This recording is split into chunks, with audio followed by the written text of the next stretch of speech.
Your future isn't found in isolation. It's found in intentional gathering. Hey, I'm Dr. Dave Martin, your success coach, and today I want to dive into the art of gathering, discovering why proximity shapes destiny, how to collect dots with purpose, and hear a real story about how one gathering changed my life forever. The right room, the right people, the right moment. It could change everything. Let's get started.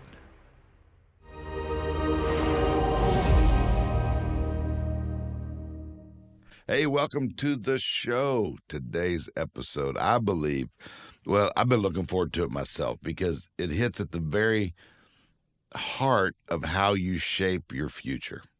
Okay, so life is about relationships. If you've missed the last 2 or 3 weeks, we've been talking about relationships really and connecting the dots between those relationships and how you know someone that I need to know and I know someone you need to know, and how do we connect and help each other get to the ultimate life, the life that they've dreamed of. So greatness, though, if life is about relationships, greatness comes from not just relationships, but right relationships.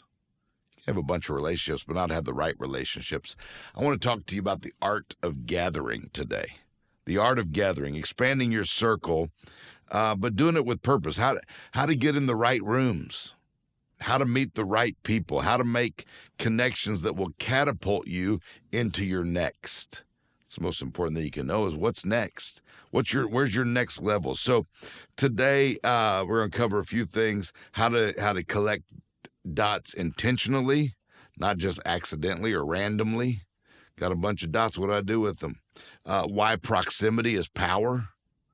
We're going to talk about the secret to first impressions, to making unforgettable first impressions. And I'm going to share you a story with my own life of how one gathering changed everything for me. So let's just jump into it. How do you get in the right rooms? What do you say, get in the right rooms? What do you mean? You ever heard that before? You're the average of the 5 people that you spend the most time with. You heard that before? Let's be honest. Most people hear that.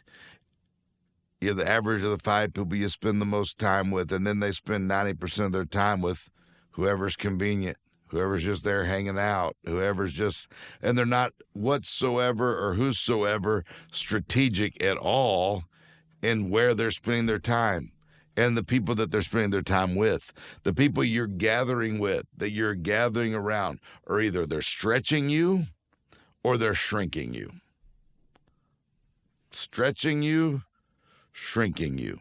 They're adding and multiplying, or they're subtracting and dividing. Which way? You may have heard me say it before.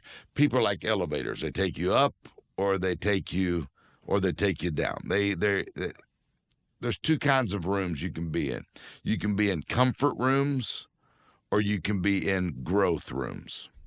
Comfort rooms or growth rooms. Comfort rooms where you're the smartest one in the room, where you're the strongest one in the room, where you're the most experienced one in the room. You know how long I've been doing that? You know what you can be in that room, comfortable room. I'm the guy in charge around here. I know everything. Or you can be in those growth rooms where you're stretched, where you're humbled a little bit, where you're challenged. Well, let me tell you, if you have a choice between a comfort room and a growth room, you want to live in growth rooms. You want to live in growth rooms. If you're, I forget who it was. It said it may have been John Maxwell. If you're the smartest person in the room, you're in the wrong room. You need to get in a different room. You don't want to be the smartest person in the room. So ask yourself, am I regularly stepping into places where I'm not the expert? Those rooms make me uncomfortable sometimes, but they stretch me. Am I surrounding myself with people who are further ahead than I am? I try to do that every chance I can. Am I willing to feel uncomfortable for the sake of my future? Oh, man, that one's I've had to do that a few times. I tell you what, I'm more uncomfortable than people think I am a lot. In my book, 12 Traits of the Greats, If you don't have that book, you need to. I don't even have one here, but I got it underneath here somewhere. But 12 Traits of the Greats. Let me find it. Here you go. 12 Traits of the Greats. You need this book right here. If you don't have it, the first chapter in here is on responsibility. And it's how I realized early on that if I wanted to be great, if I wanted to do anything great, I had to be responsible for my attitude, for myself, for the environments that I was in. 12 Traits of the Greats. If you don't have it, order your copy today. You can go to davemartin.org. There's a whole bunch of books on there. And you can start your little Dave Martin library. But the first chapter in here on responsibility is a really powerful chapter. I'll never forget a leadership gathering that I attended when I was young. I didn't know anybody. I didn't feel qualified to even be in the room. I almost didn't even walk through the door. But I pushed myself past the discomfort, past the unknown, past the anxiety, and the room. Well, getting in the room actually led to some relationships that shaped the next 20 years of my career. What if I'd have stayed in the comfort room instead of going into the growth room? I've never gotten anywhere in my life staying comfortable, staying in the comfort room. I've had to force myself to grow by surrounding myself with people that will challenge me, that will inspire me, that will push me, that will help me grow. I had my son a couple of weeks ago in an environment that would push him, make him stretch, make him think different. I put him around people that started challenging him. I mean, the moment they met him, these people are where he wants to go. They've already achieved what he wants to achieve, and they're telling him, here's what you want to get here. You want to get here? Here's what you're going to have to do. And it stretched him a little bit, but I don't want him in a comfort room. I want him in a growth room. Proximity isn't about being popular. It's about being positioned for your purpose. So where you're at, the proximity is important. So here's what I want you to do this month. I want you to find at least one event in the next 30 days.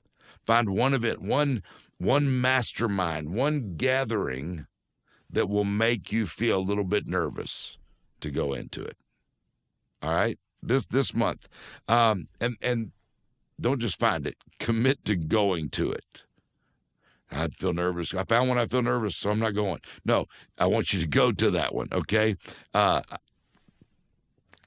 As I was preparing this to talk to you about it, I got convicted myself. There's an event that I've got to go to. I've been putting it off because I'm like, I just don't. What am I going to do when I get in the room? I don't know what I'm going to do. I don't know anybody in this room. They don't know who I am. It's a lot easier to go into a room where people know who you are. But to go into a room where no one knows who you are, I got friends that are great at that. Me, I'm not. I'm probably more an introvert than people would ever imagine. So that's your assignment for in the next 30 days. I want you to do that. Most people are networking blindly, right? They're not intentional about it at all. They're throwing business cards like they're confetti. They're making it rain with business cards. And but the purposeful gathering is different. So this art of gathering, it's different. It's about knowing who you want to become. Okay, so before I had to go into the gathering, who do I want to become? Are these people like the people I want to be? Where do you want to go? Where do you want to go in your life? And then intentionally aligning your relationships with that future. I've had to make these decisions on some gatherings that I used to be a part of. I used to go here. I used to do that. And I'm like, you know what? It's just not going to get me where I want to go. It's fun. I enjoy it. But at this point in my life, I've got somewhere to go. And so here's the intentional strategy, I guess, before the gathering. Here's the intentional strategy. First, clarify your goals. Okay? Clarify your goals. Be specific. What exactly are you working toward? And then research the people and the places that align with that.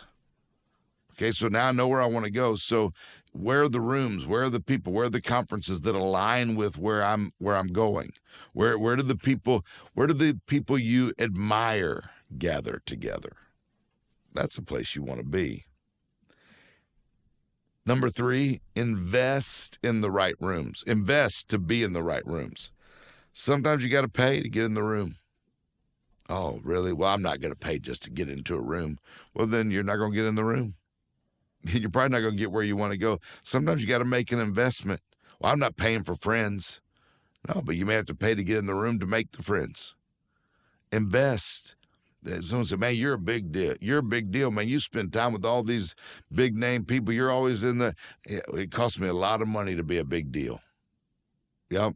It probably cost me $50,000, $60,000 a year to be a big deal. There's rooms, I'll be in a room and not too long, it cost me $25,000 to get in the room. Just to get in the room. It's nothing to pay $5,000. People, I tell you, want to get in this room? Here, we can do this. How much is that? Going to be 10. That's crazy. That's just crazy. Well, you got to invest to get in the room. It's an investment. It's an investment. It's not a cost. It costs how much? No. It's not a cost. It's an investment. When I was starting out, I invested a lot of money when I was traveling to go to conferences, to go to places. It was a business investment to get me to those places, to get me in those rooms, to get me in those conferences, to be around those people. But to get there, I had to make the investment. I could say, oh, that's going to cost too much. I can't go to that. That's going to cost too much. Okay, so invest to be in the right rooms. And then give before you ask. Give before you ask. It's like I meet a lot of pastors who look at their business people and they're like, "Oh man, they're going to help pay. Look at this bit. They're successful in business. They're going to pay for this building. They're going to help us. They got money." And they look at business people. They look at their hand. They look for what they can give. I tell pastors all the time, if you get their heart, you get their hand. Most of them are just going for the hand. They're just looking at the pocketbook. If you can get their heart, you'll get their hand. Look for what you can give. Don't ask for the hand. Don't ask for what I can get. Ask for what you can give. Add value. Like I've said it every week, add value without expecting anything in return.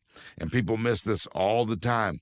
It's not the quantity of your network. It's the quality of your network. The real goal isn't a bigger network. The real goal is really a deeper network. Now, you want a big network, but it's really having a deeper network. So pick an event that aligns with your goals. Show up and not to take, but to give. Show up to give. In a world that's full of noise, let's talk about first impressions for a minute. How do you get out of the people pile? As my mentor always says, how do you get out of the people pile? There's a lot of people. There's a big pile of people. How do you stand out? How do you get out of the people pile? Well, here's how some of the ways to do that. Number one, be present. Be present wherever you're at. I think it was Jim Rohn that used to say this all the time. Wherever you're at, be all there. Be all there. Put your phone down. You have opportunities, your places, and then all you do just on your phone the whole time. Make eye contact. Make eye contact with people. That's a lost art these days. Lean in when people are speaking. You ever do someone that just the whole time, yeah. No way. What else? Huh. That's crazy. Yeah? No. Lean in. Lean in. When you have opportunities, be present. Here's another. You want to make a good first impression? Be curious. Be curious. People love being listened to. They love being listened to more than they love being impressed. I could tell you all the accolades and all the books and all the people but if I listen to you, people like to be heard. And then be memorable. I said, if you want to be unforgotten, do something unforgettable. Be memorable. Share something real, not something rehearsed. Everyone's got their 20-second, lines of what they say. They got it memorized. Yeah, how you doing? I'm blah blah blah blah. Be authentic. Be you. Share something real, and then be a value. Be valuable. There you go. Be valuable. Like I said, add value when you get in the room. Real wins every single time. Being real wins. When you meet someone new, instead of saying, hey, what do you do? You ever network in a minute? So what do you do for a living? What do you do? You meet someone, what do you do for a living? Yeah, try something different. Like, so what are you excited about these days? Huh? Well, I don't know the answer to that question. Tell me about your kids. How many children do you got? It opens people up. It makes you different. Everyone else just said, so what do you do for a living? Wow. You just asked me, what's your biggest challenge you're facing right now? It makes you memorable. Do something to make yourself memorable. Practice asking better questions. Oh, I think so many of us could work on this. The questions we ask. More meaningful questions when you meet new people. Okay? Some meetings, I'm going to talk to you about something that's really been a challenge to me lately. Some meetings will fill your schedule. Some meetings will change your destiny. Okay? So when you gather with purpose. Gather with purpose. You're not just connecting with people, you're connecting with future opportunities. That's what you're doing. I read the other day talk about saying no. And that's really something I've been working on, is how to say no. I'm not good at saying no because I want to help everybody. I want to add value to everybody. I want to do something for everybody. And it sometimes it comes to the detriment of doing what I need to do. And I'm really having to learn the power of no, because we're taught to say yes. We're taught to say yes, but many times we're never taught to say no. And one of the most liberating words that you can learn to say boldly and unapologetically is no. It's a simple word, just 2 letters, but when you use it wisely, it becomes a powerful key to unlocking your purpose, protecting your peace, propelling your progress. And too many people live their lives overwhelmed and overcommitted and underfulfilled because they haven't learned the strategic power of just saying, no, not going to do it. Every yes you give is a seed. It's a seed. Every yes is a seed. And you're planting your time, you're planting your energy, you're planting your efforts, you're planting your focus into something else. Every time I say yes to someone else, I'm planting my seed in their field. My energy, my time, my efforts. And so if you keep sowing into distractions, into detours, into time stealers, you're going to reap frustration and you're going to reap fatigue. Saying no, it's not about being rude. If I say no, I'm not being rude. It's not about being resistant. It's about deciding to live my life intentionally. I'm going to be intentional. It's about knowing what you're called to do. And listen, I am preaching to myself right now. It's refusing to get pulled into somebody else's agenda. This past year, I have gotten pulled into a lot of other people's agendas. And when you say no to what doesn't align with your assignment, now you can make room for what does align with your assignment. Your career, your relationships, your destiny, they all flourish when you learn to say no, when you learn to master boundaries. Some doors need to stay closed. So that door closed, but it needs to stay closed. Just leave it closed. Some invitations need to be declined. Can't do it tonight. Sorry, just can't go. Some meetings don't need your presence. They don't need me to. Why? Why? Because your vision is too valuable to be hijacked by things that don't serve your future. No is kind of like a filter. It protects your focus. It guards your energy. It preserves your purpose. Even Jesus said no. I just want to be more like him. Then say no. Jesus said no. He didn't heal every crowd or go to every city. No. He moved with mission. He wasn't moved by guilt. He was moved by mission. So the more successful you become, the more you're going to have to learn to say no. And not to bad things. Sometimes you're going to have to say no to good things. They're just not God things. They're good things. They're just so don't fear. If you live in fear of man or fear of, I don't want to disappoint anybody, I don't want to disappoint others, You can't fear disappointing others. Fear will delay your destiny. So, saying no without guilt and saying yes without regret, because every no to distraction is a yes to destiny. Friend of mine, Joel Osteen, really has helped me a lot. He is great at saying no. He's one of the most focused individuals I've ever met. He knows what God has told him to do. He knows what he's called to do. He doesn't try to do what anybody else wants him to do. He's just doing what God told him to do. Well, you should try this. You should try that.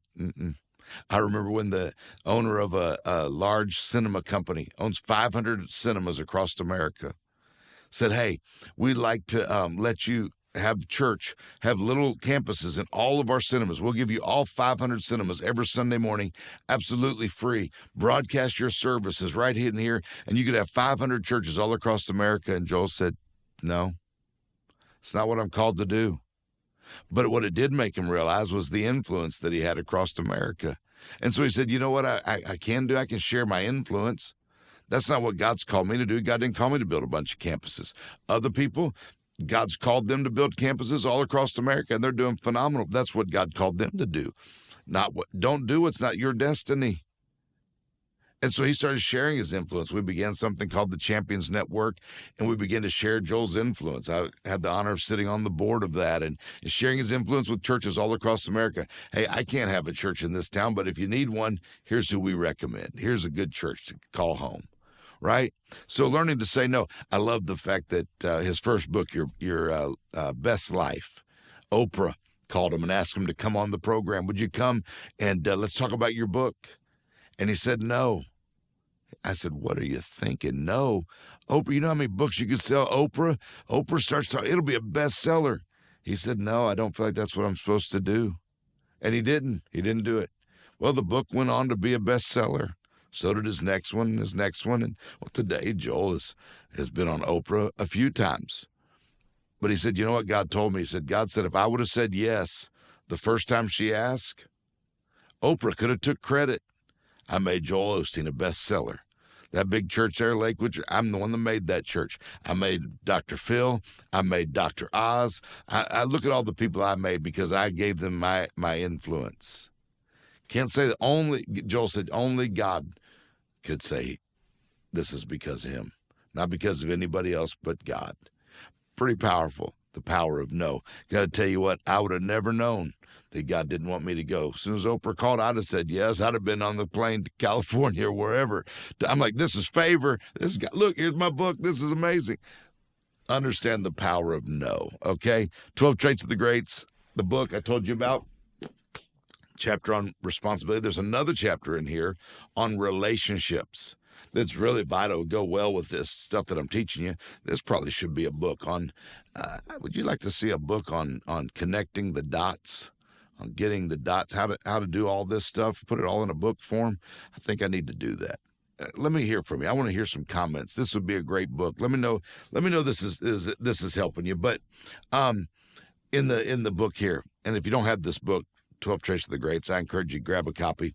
It's available everywhere books are sold, or go to davemartin.org. There's a whole bunch of books you can find there. Find a bunch of other stuff that'll help you. But I wrote in that chapter how great people know that destiny is often disguised in relationships.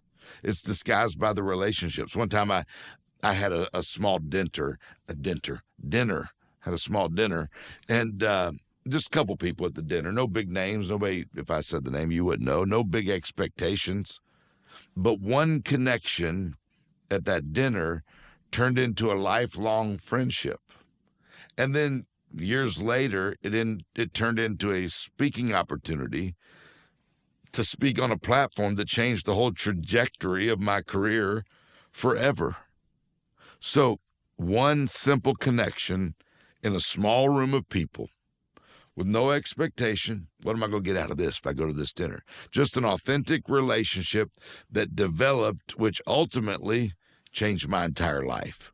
So gathering, we were talking about the art of gathering. Gathering isn't just about collecting names. It's about collecting destiny. Okay? So hey, maybe you should host a dinner. Invite a few people over. A purposeful, what if you had a purposeful gathering this month? Just a purposeful gathering. Even if it was just for coffee with a few people that you admire, okay? Don't wait to be invited into powerful rooms. Maybe you should create a powerful room. I've got friends that do that. They just build their own rooms. Jordan Montgomery just spoke at his Champions gathering, where he gathered a group of Eagles from all across the country, the top athletes and coaches and some business leaders, and an intentional gathering. He said, hey, look, I'm going to have a powerful room. I'm going to make my own powerful room. Chad Johnson, incredible at creating and curating powerful rooms of high-capacity leaders. When you gather, they're intentional gatherings. And sometimes if you don't get invited to a gathering, make your own. Be intentional about it. When you do that, you shift from chasing opportunities to creating opportunities. You move from being influenced to becoming an influencer. So the people who build legacy aren't waiting for invitations. They're not just sitting around, man, I hope someone invites me sometime. No, they'd say, you know what? I'm going to create my own environment. I'm going to create my own, where growth and greatness are inevitable. So you don't just collect people, you collect purpose, you collect vision, you collect momentum. That's what happens when you understand the art of gathering. All right? That's enough for today. Hey, thanks for hanging out with me. I'm Dr. Dave, your success coach. I hope you've enjoyed today's podcast, today's show. I want to hear from you. Send me a text, send me an email, send me a DM, comment in the comments below. Let me know how this podcast is helping you, how it's affecting you, and the wisdom you're gaining from it. Also share it with somebody else. Forward the email, share the link. Whatever it is, let someone else know about today's podcast. Let them know how it can change their life as well. All right? It's an honor to be able to serve you and to add value to your life. I can't wait to see you on the next Dave Martin Show. God bless you.